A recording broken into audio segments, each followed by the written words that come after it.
Assalamualaikum warahmatullahi wabarakatuh. Halo teman-teman, perkenalkan, nama saya Muhammad Arif Fido Permana. Saya berasal dari Lampung, tepatnya Kota Metro. Pada video kali ini, saya akan membahas permasalahan hukum, tepatnya tentang korupsi yang terjadi di negara kita. Korupsi lagi, itulah yang terjadi pada elit-elit bangsa ini. Kasus korupsi seakan-akan tidak pernah ada habisnya. Dalam setiap tahun ditangkap di daerah sini, muncul di daerah lain, diamankan di lembaga ini, muncul di lembaga lain, begitu seterusnya. Para pelaku korupsi itu seperti tidak ada rasa takut untuk melakukan tindak pidana korupsi, tak kala ada lembaga anti rasuah. Bagi koruptor, korupsi laksana rutinitas yang selalu hadir dalam berbagai kesempatan. Yang teranyar di awal tahun 2020 terjadi operasi tangkap tangan atau OTT Bupati Sidoarjo dan Komisioner Komisi Pemilihan Umum (KPU) Wahyu Setiawan. Ironisnya, korupsi tidak dilakukan oleh orang biasa, akan tetapi dilakukan oleh para elit politik negeri ini. Pemangku kebijakan, pembuat peraturan baik, mulai dari tingkat desa, DPR, hakim, hingga para menteri. Para elit dan penyelenggara negara ini seharusnya menjadi contoh bagi rakyat fakta untuk menunjukkan bahwa para perampok uang negara bukan dari kalangan awam atau pengangguran, tapi adalah orang-orang yang berpendidikan dan berilmu. Bahkan dari segi ekonomi juga bukan dari kelas masyarakat menengah ke bawah, melainkan orang yang serba kecukupan dengan gaji jabatan yang diperolehnya setiap bulan. Atas dasar ini, korupsi sebenarnya bukan lagi soal kebutuhan ekonomi, juga bukan soal lemahnya pengetahuan dan keilmuan. Akan tetapi, lebih disebabkan masalah mentalis. Mereka melakukan korupsi bukan tidak mengerti hukum, tapi karena hilangnya nilai-nilai karakter dan integritas serta lemahnya kesadaran akan hukum itu sendiri.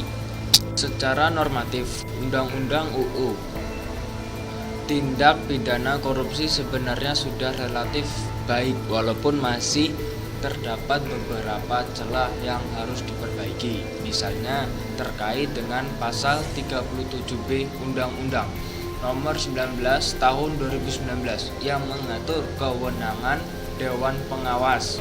Akan tetapi masalahnya bukan hanya itu, melainkan juga tentang seberapa kuat integritas aparat penegak hukum dalam mendorong tegaknya hukum dan seberapa besar kesadaran masyarakat atas hukum itu sendiri.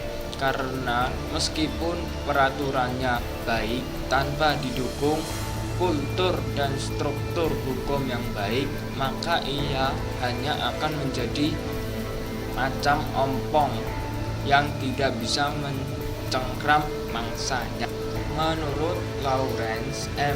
Friedman, efektif dan berhasil tindakannya suatu hukum sangat ditentukan oleh 3 unsur sistem hukum, yaitu struktur hukum, structure of law, substansi hukum, substance of the law, dan budaya hukum, legal culture.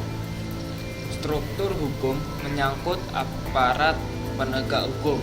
Substansi hukum meliputi perangkat perundang-undangan, dan budaya hukum merupakan hukum yang hidup atau living law yang dianut dalam suatu masyarakat. Untuk itu, jika ingin menghilangkan praktek korupsi di negara ini harus dimulai dari pembenahan atas kultur dan struktur hukum yang ada.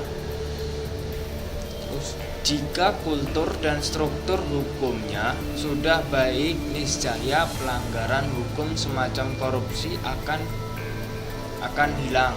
Tidak cukup memiliki perangkat perundang-undangan yang baik jika tidak didukung dengan unsur-unsur hukum yang lain. Untuk itu, ketiga unsur hukum di atas harus berjalan secara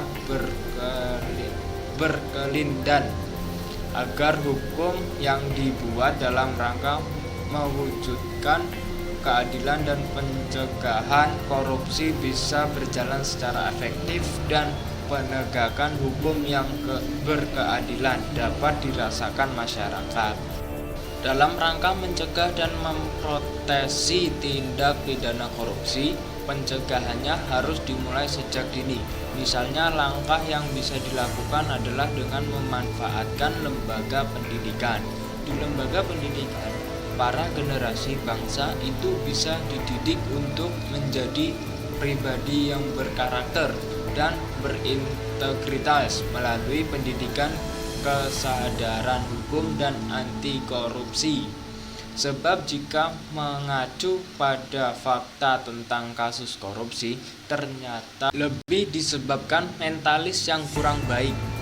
Sehingga walaupun terdiri dari orang-orang berpendidikan, berilmu, dan berharta, korupsi tetap dilakukan. Artinya, penyakitnya terletak di dalam attitude. Untuk itu, lembaga-lembaga pendidikan tidak boleh hanya diorientasikan untuk melahirkan manusia-manusia cerdas secara intelektual, tapi harus didorong untuk melahirkan generasi-generasi yang berkarakter dan berintegritas serta memiliki kesadaran hukum yang kuat.